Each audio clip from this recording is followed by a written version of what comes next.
A'udhu Billahi Minash Shaitanir Rajim. Bissmillah Rahim. Welcome to today's video blog.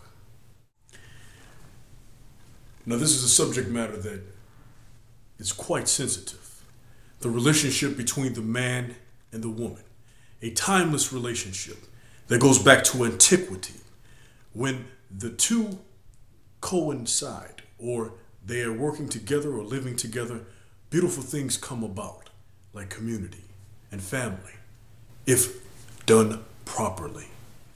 If done improperly, you get the result of broken homes, children, men without fathers, women without mothers, and a lot of different perpetuating cycles that destroy communities.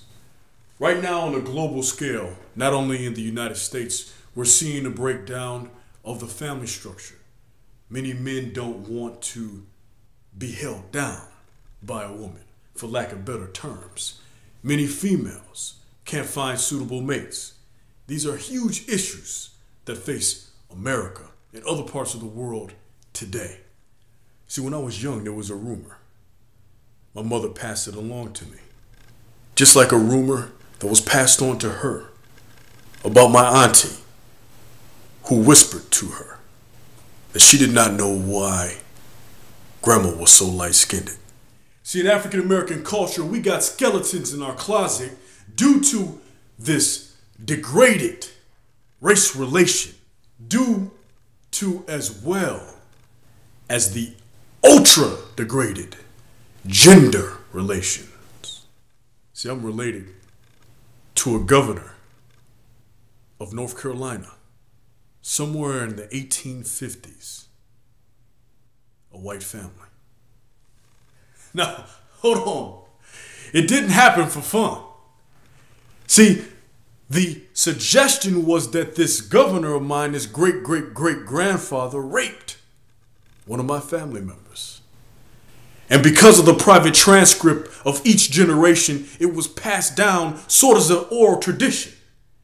A silence of brutality against women that has affected my life to where I do not know the answers of who is who, or what is what, or who is family, or what is family on that side of the family. Yeah, it's confusing. You're telling me I have to live the life, but this is the opening for the discussion. Brothers and sisters, it's true. If you're a man, a woman can get on your nerves. And sisters, it's true. If you're a woman, a man can get on your nerves as well. With those two contrasting emotions coming face to face, you sometimes get explosions. In the West, the media and other entities has assimilated the masses to fight. Two genders clash on a daily basis. In the office, in the homes, in the public settings, genders are designed to fight in the West. Somebody might be saying, well, Brother Umar, you have to prove it. If my life is not more of a proof for you, let me help you out. See, the term mulatto in different regions of the world is basically white and black mixed. But in parts of Louisiana, mulattoes were brought together in order to act as a slave, more specifically sex slaved. The ultra elite blended the most finest of mixes of African American and white and created a culture of breeded females, and in some cases men, to solely act as sex slaves within the confines of the state of Louisiana. Elites came from all over the world to indulge in these mulattoan treats, as they have described them. Slavery caused for the exploitation of women. Women brought from Africa and put into the fields. The slave master, not getting satisfaction with his wife, chose to come into the slave quarters, where he raped many African women, which produced mulattoes. In the early 70s, before affirmative action and even after affirmative action, many women who got into high power positions utilized their bodies as a means to getting into positions of power. If that meant sleeping with certain executives or doing certain sexual favors for positions, women in the past have done this, and it still is a part of current Western society today.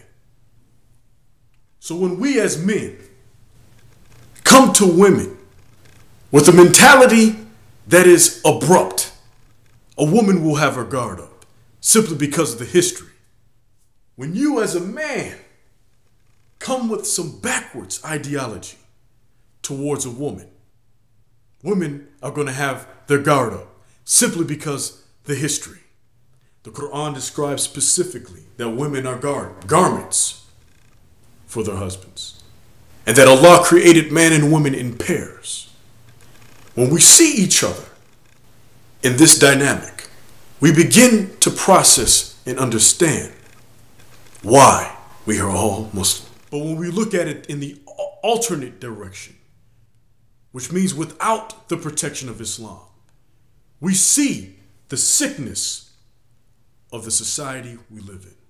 The problem is when we allow it to affect us. The problem is when we allow the West to enter the mosque in our homes, and we as Muslims beat our wives in this part of the world as well as other part of the world. When you lay hands on a woman, brother, you're making a detrimental mistake. Detrimental mistake how, brother? Drawing blood on another Muslim? We know the hadith on that. In jihad, we don't hit or kill women and children, but yet some Muslims will.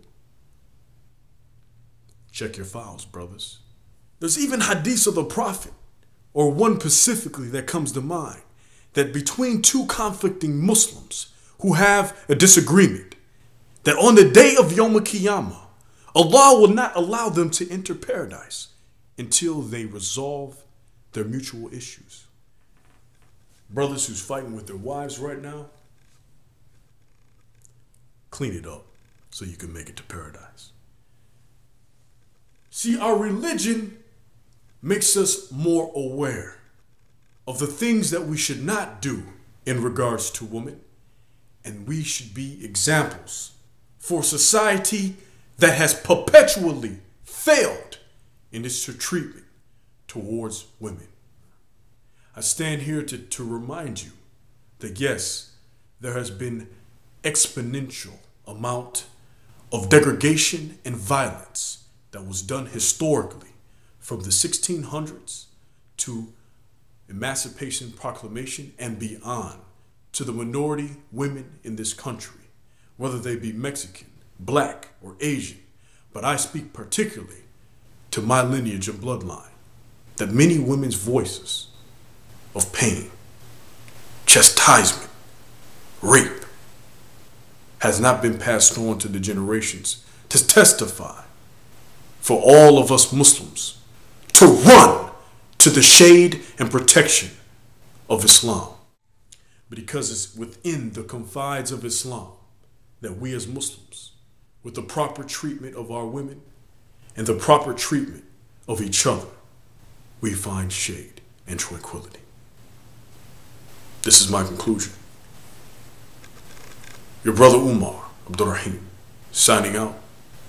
Assalamu alaikum wa rahmatullahi wa barakatuh.